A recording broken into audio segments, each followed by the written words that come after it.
Hi, my name is Shelly Walker. I'm excited to be able to share this wonderful recipe with you. We're doing a lecture. A combination of us have come together on skin health, nutrition, things you can do for your body that are restorative, healing, and reparative. So I've made that my focus and trying to infuse herbs as well as nutrition into it. I think this is a wonderful complement to anybody's diet and an opportunity to get minerals into your body that you would not have otherwise.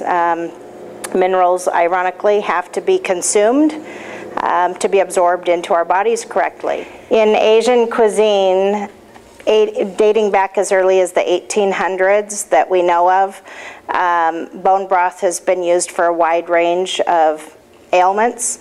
And I always find it fascinating when I research recipes, especially here in the U.S., to find out kind of what their heritage is. And this was actually a broth that was created as a restorative broth. I typically like to use about 4 pounds of marrow bones, certified organic always, especially with contaminants and heavy metals being an issue. I'm going to grab some water. Specifically marrow bones are the ones that I prefer using, beef marrow bones in the treatment of helping to repair, restore, or regenerate tissue, whether it's a fracture, poor skin conditions, and for all sake, wrinkles, hair restoration, you name it. So I like the steam distilled water when I'm cooking simply because it helps to leach out, absorb all the minerals that we're going to be consuming. So this particular recipe that I've come up with is actually 2 gallons of steam distilled water. I prefer Arrowhead. And as I'm pouring here, there we go. Cooking this, I bring it up to a rapid boil for about the first 20 to 30 minutes. And then I turn the heat down and I actually let it cook on low or on simmer overnight, anywhere from 8 to 12 hours. And during that time, usually first thing in the morning, when I get up, I'll come and check on it. And I will either use a ladle or a stainless steel sieve to drain the impurities out, and then continue cooking on low. Some of the things that I like to add in with the bone broth is going to be 1 onion, and you can choose to chop it up or just throw it in. Hopefully we won't overflow here. Okay, and a chunk of ginger. And the onion and the ginger, I typically will only add that during the last few hours of cooking. It's a very simple recipe, but the benefits are amazing. And I forgot one ingredient, burdock. And you don't need a lot of burdock, just a little chunk. While your 2 gallons of steam distilled water are boiling your 4 gallons, your 4 pounds of marrow bones, you're going to have about 2 inches of evaporation. And I mean, I'm perfectly okay with you adding back a little bit of water in the morning because you'll be adding an onion and ginger to your broth. And I would just bring it up to a boil, put it back down to simmer, and then it'll be about time to strain and remove the bones. All right, so our broth has now cooked for at least 8 to 12 hours. You have added your onion, you've added your ginger, and allowed it a good 30 minutes, even up to an hour, that last hour. So now it's time to remove the bones. I like to use a good-sized, what are these called? Like tongs. I like to use tongs to remove the bones. And then I'm going to use a stainless steel sieve to remove the other, I don't know what you call it, ingredients that are floating on the water. What we're doing now is we're straining out all of the impurities.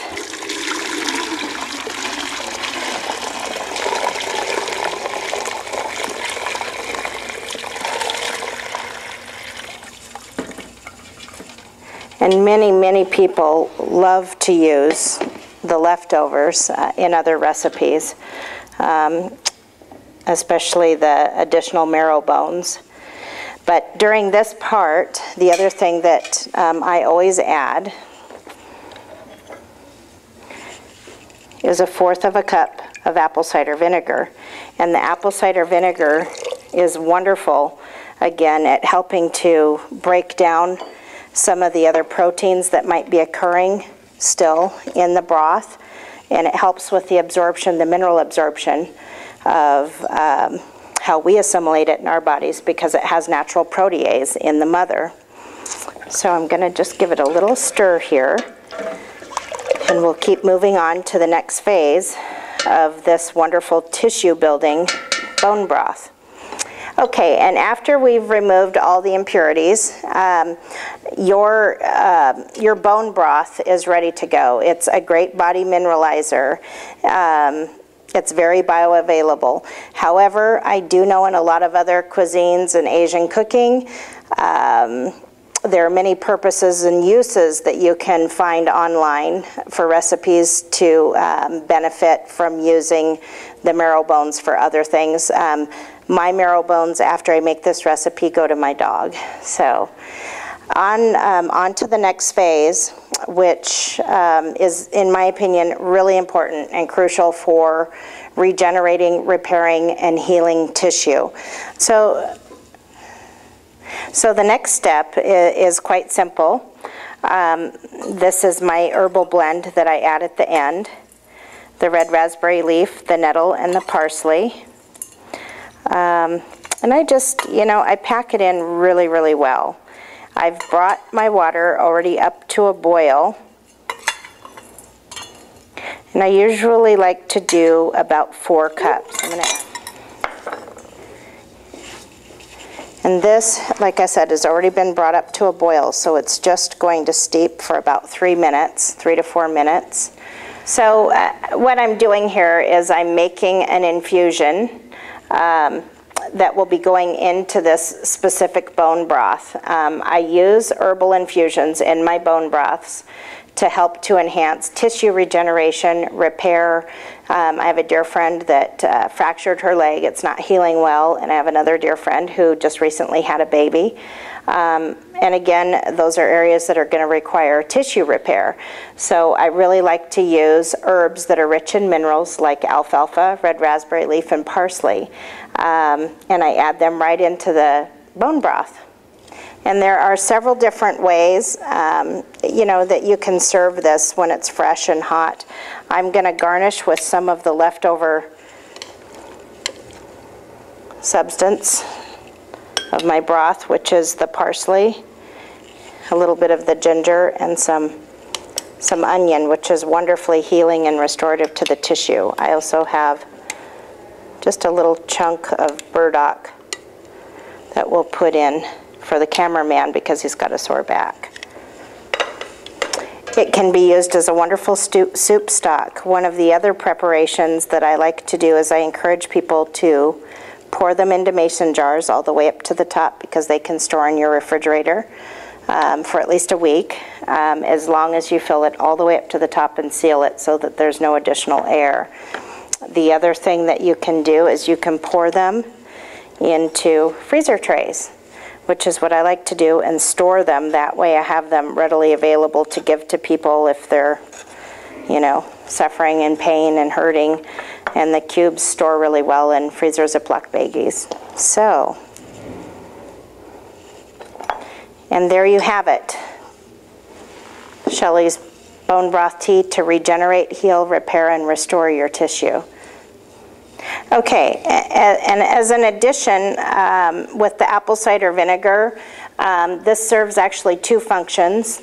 It actually makes the broth delicious, no more than a tablespoon, and it serves a medicinal benefit because the honey has about 41 trace minerals in addition to what you're getting in the bone broth, which is already going to be extremely rich in bioavailable calcium, magnesium, phosphorus, manganese, and the list goes on.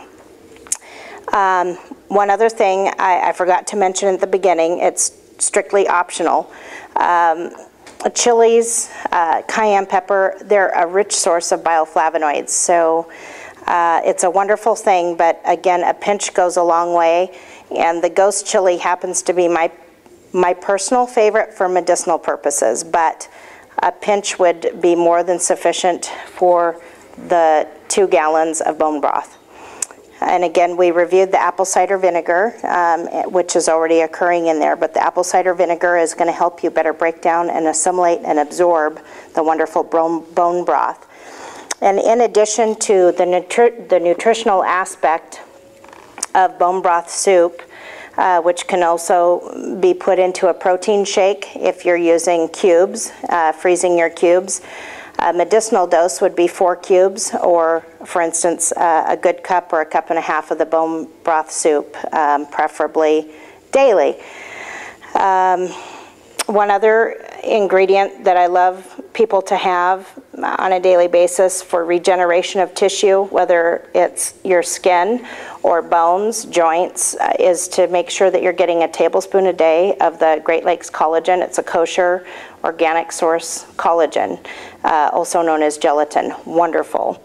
Topically, if you do have injuries or damage to the tissue, Dr. Christopher's herbal tissue repair cream is excellent. In addition to the bone broth soup, you can also infuse it with the tissue bone repair, which is also the herbal blend, so you can be taking it orally and applying it topically 3 times a day. Would be if you happen to have a fracture or trauma, very healing and very restorative. And then of course, good old-fashioned aloe vera. The aloe concentrate is wonderful. This is the brand that I prefer, again, for being restorative to the intestines, your skin. I mean, we know the benefits already to sunburns, so you can imagine its restorative benefit internally as well. And I've also shown you some books here that are my favorites that I've gleaned from over the last 15 years. And I've just drawn a lot of knowledge from them, and I think you'd enjoy them. Back to Eden is excellent, and this has wonderful castor oil applications, and even using things like bone broth topically for back injuries, and castor oil as a poultice, which is wonderful too, again, and very restorative to the skin. The other book that I have here, the nutritional influences on illnesses. This is great. This gives double-blinded clinical studies that have been conducted at colleges all over the United States.